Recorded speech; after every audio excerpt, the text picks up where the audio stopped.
Hey guys, it's David from theunlocker.com, and today we're doing an Android 101 post on how to extend your Android device's battery life.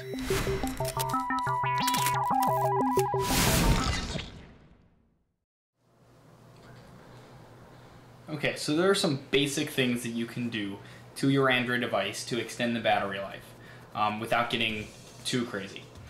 So first off, one thing that is great to do is to turn off these things when you're not using them. Those are Wi-Fi, Bluetooth, GPS, and that kind of stuff. So you'll see this widget I have here. Most Android devices have it built in. If you just hold down on the background, tap widgets, and it's called power control. So that's that widget there. It's a quick and easy way to turn off the different antennas without having to go into the settings. So first thing I'm going to turn off is Bluetooth. If you're not using it, turn it off completely. Again, you can go into settings and do this as well. Wi-Fi is another big hog. If you're not using it, turn it off. Now this one, there is some question. This is the GPS signal. Truthfully, the phone doesn't use the GPS unless you open a GPS enabled program.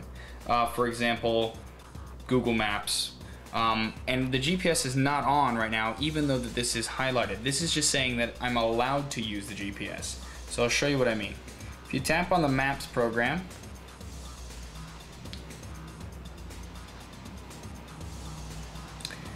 you're going to see up here at the top, that symbol means the GPS is on. The fact that it is flashing means that it's still looking for a signal, but it's on. Now it's draining battery.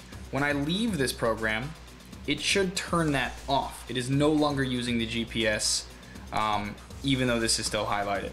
So you don't necessarily need to turn that off. There are certain situations, like when you go to Google's homepage, it will automatically turn on the GPS, and that can waste a little bit of battery. So if you want to, you can turn that off, and this will make sure that nothing uses GPS until you turn that back on, and then go into the program that needs GPS. So that's one little thing you can do if you want, but it might not make too much of a difference. The other thing that you might want to do is, of course, you'll see I have here a live wallpaper. Now, these are pretty and they're cool, but they do suck up battery.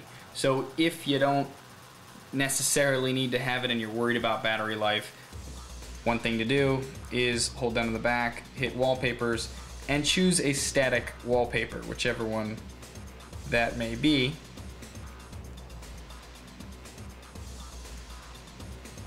Something that's not a live wallpaper. This way it's not using CPU power in order to keep things moving around on the back end, and this will essentially increase a little bit of battery life. Okay, another thing you're going to want to do is changing the brightness. Now you can do that from here. It's got certain settings. So right now you see the A inside the sun symbol. That means it's automatically dimming the brightness depending on how I need it. Now that's a good setting to use, and it will conserve some battery compared to, say, just leaving the brightness all the way up. But if you can, the best way to probably do this is to actually turn it either the off mode, means that it's 25% battery, I do believe, and just leaving it at that. If you tap it again, it does 50, then again is 100, and then back to auto. Now all of these settings that I mentioned, the Wi-Fi, the Bluetooth, and the brightness, if you don't have that widget, you just go into settings, wireless and networks. This will do where you can turn off Wi-Fi, turn off Bluetooth. Display will be where you can adjust the brightness. So if you click on brightness, you'll see it's set to automatically adjust. You could also turn that off and just pull this down until where you can still see the screen and it doesn't bother you. The lower, obviously, the better. And the screen is probably one of the biggest power drainers of the entire Android operating system. So keep that in mind. Okay, so along with the screen brightness, there's one more setting in there that you should probably adjust, and that is the screen timeout. Now, by default, when you get your phone, it's probably set to 1 minute. You definitely don't want it to be any higher than that. I have it set to 30 minutes because I'm doing this demonstration. I didn't want it to turn off. But what you really should be setting this to is anything under 1 minute and the lowest that you can deal with without getting frustrated. I personally always turn off my device as soon as I'm done using it, so it's not a big deal to me. But to you, if you set this down and you don't do that, it's going to use these settings to determine how long to keep the screen on, which could mean you're draining a lot of battery. So 30 seconds is probably what most people would be okay with. If you can bear it, 15 seconds. I personally can't do that. I have to do at least 30. So that'll help a little bit as well. Okay, another thing that might help is if you go into settings, sound, and you're going to turn off vibrate. This is vibrate when a call comes in.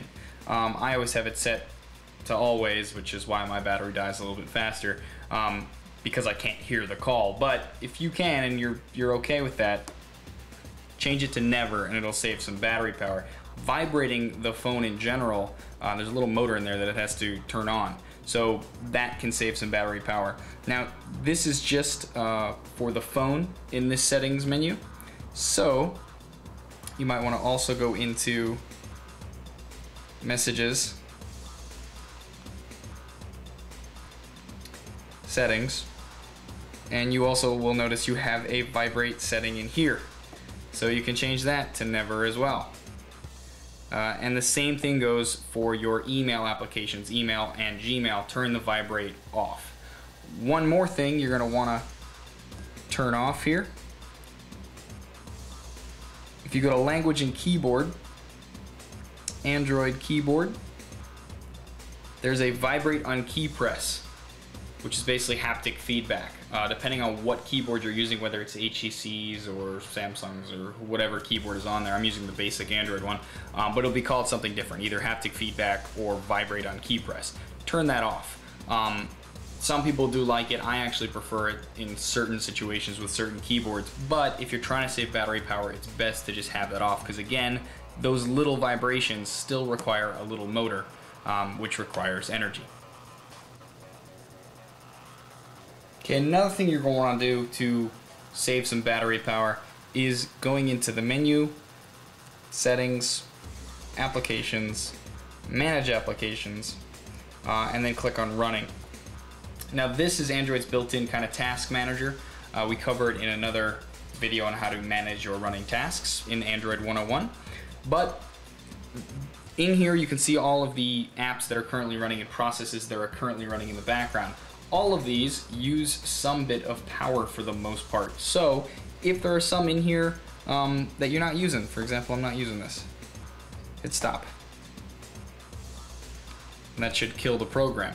Now, you're obviously not gonna be able to do this all the time, but if you do, get a chance and you're just sitting down, or say your phone is slowing down, because it'll also resolve some of those issues, you can go in, get rid of some of the apps that you're not using, and that'll save a little bit of power as well. Okay, and then Android itself actually also has a feature built into the newer versions of Android that helps with battery management. If you go to menu, settings, about phone, battery use. And there you have it. It's going to show you everything that is using the battery and how much. And like I said before, the display is the main culprit. Now you can click on any of these and it will give you more information on how to save battery power. So for instance, if you click on display, it tells me that I should probably reduce the screen brightness and or screen timeout, which I already told you. Same thing goes for any of these. Doesn't have much information about self standby, because what can you really do about that? But that's also a neat little feature, so you can see what is having the greatest negative impact on your battery. Okay, some other little tips. You should probably buy a car charger if you have an Android device. You should really do that if you have any device. I've never seen a device that lasts me an entire day. So a car charger is a great idea. I know that doesn't really extend the battery life, but it does, help you get more use out of the device for obvious reasons.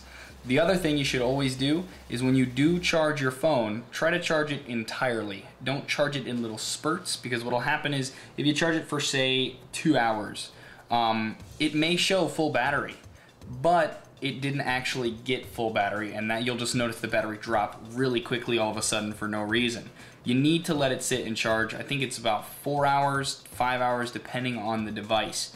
But let it charge. Basically what I do is when I go to sleep at night, I plug my phone in, I let it charge overnight while I'm sleeping. When I wake up, I take it off.